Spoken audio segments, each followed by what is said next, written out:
तो आज हम बात करेंगे प्रैक्टिकल ऑर्गेनिक केमिस्ट्री की आपके जेई 2024 से लेकर 2019 के सारे पीवाईक्यूज के बारे में। ये बहुत इंपॉर्टेंट है, आ भी सकते हैं, सेम भी आ सकते हैं, इसलिए आपको पूरा देखना चाहिए। If you spill a chemical toilet cleaning liquid on your hand, your first aid would be. अगर दोस्तों आप केमिकल टॉयलेट क्लीनिंग लिक्विड अपने ऊपर दोस्तों गिरा लेते हैं तो फिर आपको एक्वस NaHCO3 का यूज़ आपको करना चाहिए। एक्वस NaOH का यूज़ आपको नहीं करना चाहिए, क्योंकि ये दोस्तों आपका कोरोसिव आपका होता है, तो इससे आपको समस्या हो सकती है। इसके बाद Which of the following compound is added to the sodium attract before addition of silver nitrate for testing of halogens. तो ये आपको दोस्तों ध्यान रखना है, किसको हम दोस्तों ऐड करते हैं। जब आप दोस्तों AgNO3 को ऐड करते हैं हाइलोजन टेस्ट करने के लिए, उससे पहले दोस्तों हम नाइट्रिक एसिड को दोस्तों हम यहाँ पर ऐड करते हैं। क्यों? क्योंकि ये दोस्तों जो NaCN और Na2S जो दोस्तों आपका बनता है, उसको डिकम्पोज करके यहाँ पर उनको गैस के फॉर्म में उड़ा देता है, इसीलिए ताकि ये दोस्तों रिएक्शन में इंटरफेयर ना करे। तो हम HNO3 का यूज़ करते हैं, ये आपका ऑक्सीडाइजिंग एजेंट है। तो यहाँ पे ये आपका HCN और H2S को दोस्तों यहाँ पर उड़ा देता है, तो आपका S और जो आपके CN वाले हैं वो आपके यहाँ पर रिएक्ट नहीं कर पाते हैं। इसके बाद सेलिन वन ऑफ टेस्ट किसके लिए होता है? सेलिन वन ऑफ टेस्ट आपको ध्यान रखना है, सेलिन वन ऑफ टेस्ट आपका दोस्तों कीटोस के लिए होता है। क्या क्या लेते हैं इसमें? रिएजेंट भी बहुत इंपॉर्टेंट है। सबसे पहले हम देते हैं रेसोर्सिनॉल और साथ में लेते हैं कंसनट्रेटेड HCl। तो फिर ये किसके लिए होता है? कीटोजेस के लिए होता है। कीटोजेस के लिए होता है ज़ैंथोप्रोटिक टेस्ट आपका प्रोटीन्स अमाइनो एसिड्स के लिए आपका होता है। इसके बाद यहाँ पर दोस्तों आपको मैच करना है लसेन टेस्ट। लसेन टेस्ट से दोस्तों आप NSP हैलोजन किसका भी दोस्तों आप डिटेक्ट कर सकते हैं। तो एक आपको दोस्तों 3 हो जाएगा। फिर इसके बाद दोस्तों सिल्वर नाइट्रेट। तो सिल्वर नाइट्रेट दोस्तों आपका यूज़ करते हैं हम सिर्फ हैलोजन के लिए, हम दोस्तों मेन यूज़ करते हैं। कॉपर 2 ऑक्साइड का हम दोस्तों ड्यूमा जो आपका मेथड होता है, इसमें हम कार्बन का एस्टिमेशन करते हैं। सोडियम फ्यूजन एस्ट्रैक्ट जो दोस्तों आपका ब्लैक प्रेसिपिटेट देता है एसिटिक एसिड और लेड एसिटेट के साथ, इसमें हम दोस्तों सल्फर का दोस्तों डिडक्शन करते हैं। इसके बाद अगला क्वेश्चन आपको दिया हुआ है, reagent 1 naphthylamine and sulphanilic acid in acetic acid is use for detection of. तो आपको ध्यान रखना है 1 नेप्थाइलामीन और सल्फोनिलिक एसिड आप NO2 माइनस के डिटेक्शन के लिए यूज करते हैं। क्या क्या होता है यहाँ पर? CH3COH के साथ दोस्तों ये आपका HNO2 और एसिटेट आयन CH3CO माइनस दे देता है, और ये दोस्तों यहाँ पर ये रिएक्शन करके ये रेड एजोडाई दोस्तों आपको बना लेते हैं। तो इस डाई को भी आपको ध्यान रखना है, और ये भी ध्यान रखना है कि आप अगर 1 नेप्थाइल अमीन और सल्फोनिलिक एसिड लें, एसिटिक एसिड भी लें, तो NO2 माइनस का डिटेक्शन आपका होता है। इसके बाद अगला क्वेश्चन आपको दिया हुआ है, in Carius method halogen containing organic compound is heated with fuming nitric acid in the presence of. किसके प्रेजेंस में हम दोस्तों हीट करते हैं? HNO3 के साथ नहीं, इन द प्रेजेंस ऑफ पूछा है तो HNO3 तो आपका है ही, AgNO3 के प्रेजेंस पे हम दोस्तों हीट करते हैं। क्योंकि हम क्या करते हैं ना, कैरियस मेथड में दोस्तों Br माइनस के साथ आपका Ag जुड़ेगा, तो AgBr दे देगा आपको पेल येलो प्रेसिपिटेट दे देगा। अगर दोस्तों आपका AgI बना, I माइनस के साथ Ag जुड़ा, तो AgI दोस्तों आपका येलो प्रेसिपिटेट दे देगा। अगर Cl के साथ जुड़ा तो AgCl किसका प्रेसिपिटेट दे देगा? वाइट प्रेसिपिटेट आपका दे देगा। तो ऐसे हम दोस्तों एस्टिमेशन करते हैं। इसके बाद which of the following complexes is violet in colour. Violet colour का कौन होता है? तो FeCN6 4 माइनस नहीं होता है आपका वायलेट कलर का, ये तो आपके ब्लू होते हैं। FeCN5NOS ये दोस्तों आपका वायलेट कलर का होता है। ये कौन से कलर का होता है? वायलेट कलर का दोस्तों आपका होता है। तो यहाँ पर FeCN6 4 माइनस, माफ़ कीजिएगा वो मैंने इसका दे दिया। ये दोस्तों आपका पेल येलो कलर का होता है। FeCN6 4 माइनस ये दोस्तों आपका ब्लड रेड कलर का होता है। FeCN6 whole thrice dot H2O ये दोस्तों आपका पर्सियन ब्लू होता है। FeCN5NOS ये दोस्तों आपका वायलेट कलर का होता है। यहाँ पर आप देख भी सकते हैं Fe3 plus Fe4 FeCN6 4 minus के साथ क्या बनाता है? Fe4 FeCN6 3 plus. इसके बाद acidic ferric chloride solution on treatment with access of potassium ferrocyanide gives a Prussian blue. तो प्रशियन ब्लू क्या बनता है? प्रशियन ब्लू बनता है आपका Fe4 FeCN6 होल थ्राइस। इसके बाद अगला क्वेश्चन आपको दिया हुआ है, which one of the following test use for the identification of functional group in organic compound does not use copper reagent. तो कॉपर रिएजेंट का दोस्तों आपका कौन यूज आपका नहीं करता है? तो ब्यूरेट टेस्ट आपको ध्यान रखना है। इसमें क्या क्या होता है? CuSO4 होता है, सोडियम पोटेशियम टार्टारेट आपका होता है, और यहाँ पर सोडियम बाइकार्बोनेट भी आपका होता है। तो ये तो दोस्तों आपका कॉपर सल्फेट का यूज़ कर रहा है।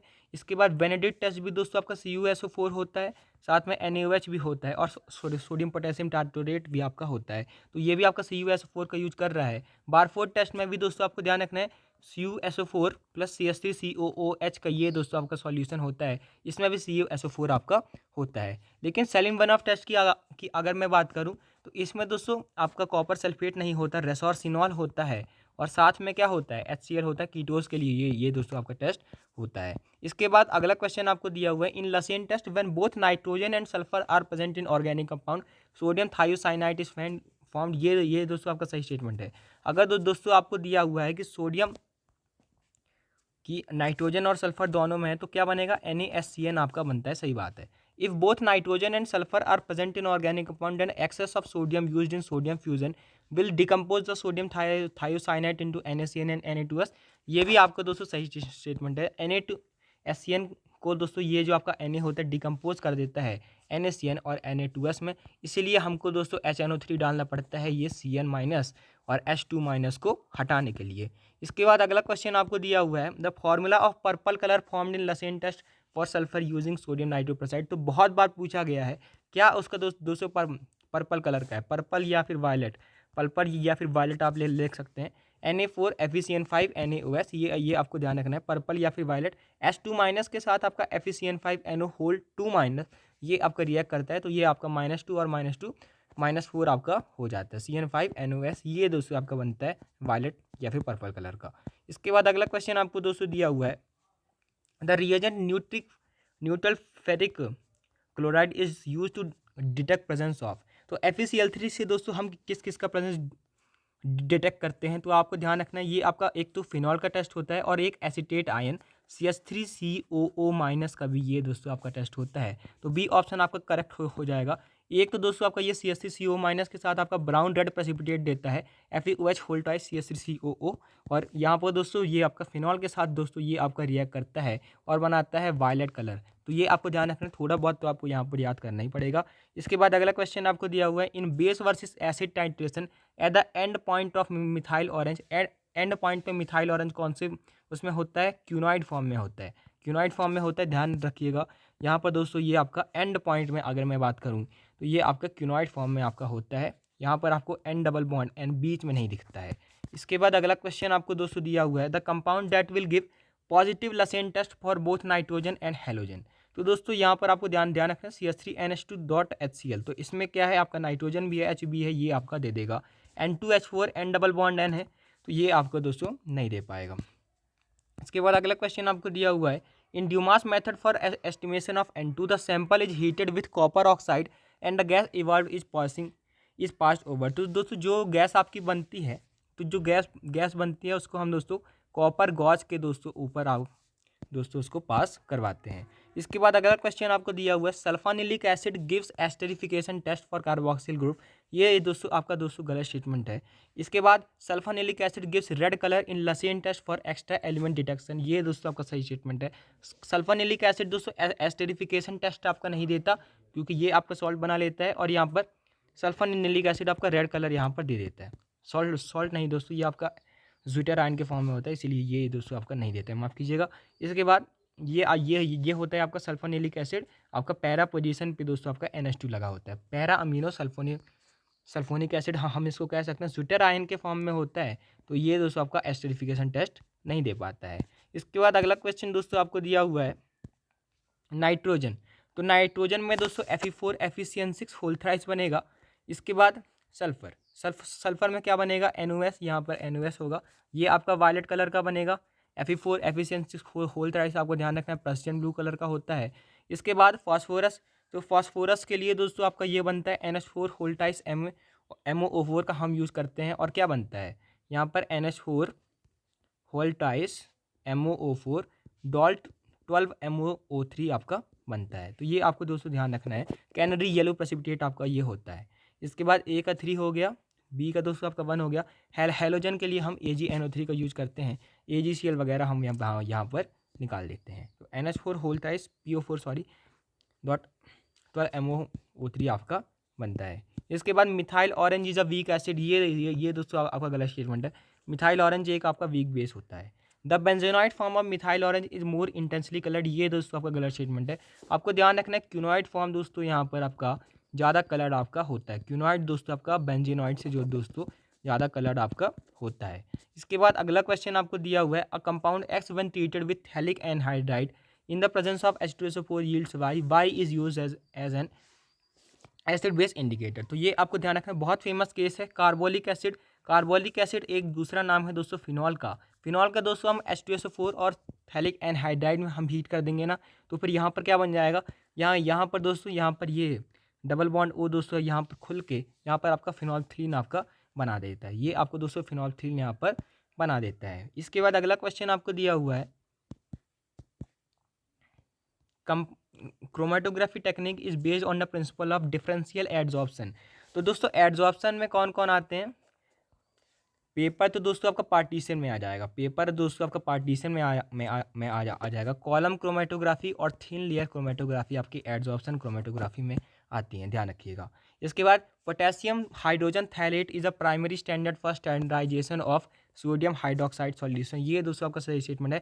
प्राइमरी स्टैंडर्ड अगर मैं NaOH के लिए बात करूँ तो मैं पोटेशियम हाइड्रोजन थैलेट को लेता हूँ, क्योंकि ये दोस्तों आपका हाइग्रोस्कोपिक नहीं है, रिएक्ट में ज़्यादा नहीं करता।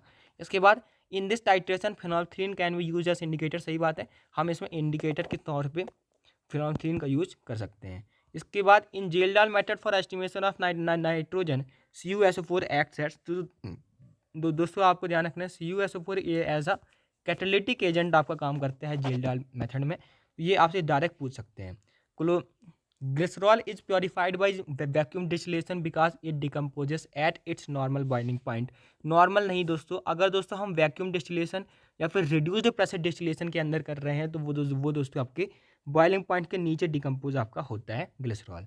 इसके बाद aniline can be use by steam distillation as aniline is miscible in water. ये दोस्तों आपका सही स्टेटमेंट है। जो चीज़ आपकी वाटर में मिक्स हो रही है उसको हम स्टीम डिस्टिलेशन से हटा सकते हैं। बी आपका सही है, एनिलीन आपका मिक्स होता है इसलिए हम उसको स्टीम डिस्टिलेशन से हटाते हैं। Ethanol can be separated from ethanol water mixture by azeotropic distillation. ये दोस्तों आपका सही स्टेटमेंट है। इथेनॉल में हाइड्रोजन बॉन्डिंग होती है, इसीलिए ये दोस्तों क्या दिखाता है, नेगेटिव डेविएशन दिखाता है, किससे, राउट्स लॉ से। इसलिए ये दोस्तों आपका मैक्सिमम बॉइलिंग एजियोट्रोप बनाता है, तो हम इसको एजियोट्रोपिक डिस्टिलेशन से हटा सकते हैं। An organic compound is pure if mixed MP is remain same. सही बात है, अगर मिक्स्ड MP आपका सेम है तब दोस्तों ऑर्गेनिक कंपाउंड प्योर है। इसके बाद अगला क्वेश्चन आपको दिया हुआ है बेयर्स टेस्ट। तो दोस्तों बेयर्स टेस्ट किसके लिए होता है, बेयर्स टेस्ट होता है आपका अनसैचुरेशन के लिए। KMnO4 का हम यूज़ करते हैं, cold dilute KMnO4। Baeyer's reagent बहुत फेमस है, ध्यान रखिएगा। कोल्ड डाइल्यूट KMnO4 का यूज़ करते हैं, तो इसमें हम अनसैचुरेशन, अगर वो आपका अनसैचुरेट होगा तब KMnO4 आपका दोस्तों वायलेट कलर डीकलराइज आपका हो जाएगा। फिर इसके बाद है सेरिक अमोनियम नाइट्रेट टेस्ट, किसके लिए होता है, एल्कोहलिक OH के लिए होता है। थिलीन डाई टेस्ट, ये दोस्तों आपका फिनॉल के लिए होता है। स्किफ टेस्ट किसके लिए होता है, एल्डिहाइड के लिए होता है। इसके बाद यहाँ पर आपको, यहाँ पर आप देख भी सकते हैं, इसका आप दोस्तों स्क्रीनशॉट ले लीजिए, बहुत फेमस है ये रिएक्शंस, आपसे पूछ सकते हैं। इसके बाद इसका भी स्क्रीनशॉट ले लीजिएगा। Br2 वाटर टेस्ट, तो Br2 वाटर टेस्ट में आपको ध्यान रखना है, ये आपका अनसैचुरेशन का ही टेस्ट है। Br2 का दोस्तों ये आपका जो आपका रेड ऑरेंज कलर होता है डिसअपियर आपका हो जाता है। इसके बाद दोस्तों फेरिक क्लोराइड टेस्ट, तो फेरिक क्लोराइड टेस्ट में आपका कौन सा कलर आता है, यहाँ पर दोस्तों आपका आता है रेड कलर आपका आता है फिनॉल के साथ। इसके बाद दोस्तों 2,4-DNP टेस्ट, तो 2,4-DNP टेस्ट में आपको ध्यान रखना है, यहाँ पर ब्लू ग्रीन वायलेट या फिर रेड कलर की दोस्तों आपकी डाई बनती है। इसके बाद सेरिक अमोनियम नाइट्रेट टेस्ट, यहाँ पर येलो ऑरेंज या फिर ऑरेंज रेड प्रेसिपिटेट आपका बनता है, तो ये आपको ध्यान रखना है। इसके बाद identify the incorrect statement, incorrect statement it should B purely available in dry form. ये दोस्तों आपका सही स्टेटमेंट है। अगर दोस्तों प्राइमरी स्टैंडर्ड वो ले रहे हैं तो वो आपका प्योर होना चाहिए ड्राई फॉर्म में। It should not go under go chemical change in air, सही बात है, एयर में केमिकल चेंज नहीं होना चाहिए। इट शुड भी हाइग्रोस्कोपिक, ये दोस्तों आपका गलत स्टेटमेंट है, क्योंकि हाइग्रोस्कोपिक अगर होगा तो वो आपका मॉइस्चर को रिटेन करेगा, तो उसको हम दोस्तों अच्छी तरीके से नाप नहीं पाएंगे। इसीलिए ये दोस्तों आपका हाइड्रोस्कोपिक नहीं होना चाहिए, किसी के साथ रिएक्ट भी नहीं करना चाहिए। It should be readily soluble in water, सही बात है, वाटर में सॉल्युबल होना चाहिए। KMnO4 and NaOH can be used as primary standard, तो ये दोस्तों आपका गलत स्टेटमेंट है, क्योंकि हम KMnO4 और NaOH की बात करें तो ये बहुत ज़्यादा रिएक्टिव भी है, और NaOH तो आपका हाइग्रोस्कोपिक है, तो हम इनका यूज नहीं कर सकते। इसके बाद अगर आपको वीडियो अच्छी लगी तो आप चैनल को सब्सक्राइब कर सकते हैं, और जेई का पीवाई को दोस्तों आप डिस्क्रिप्शन से देख सकते हैं। क्वालिटेटिव एनालिसिस का भी हमने वीडियो किया था, तो वो भी आप डिस्क्रिप्शन से देख सकते हैं। Thanks for watching, keep learning.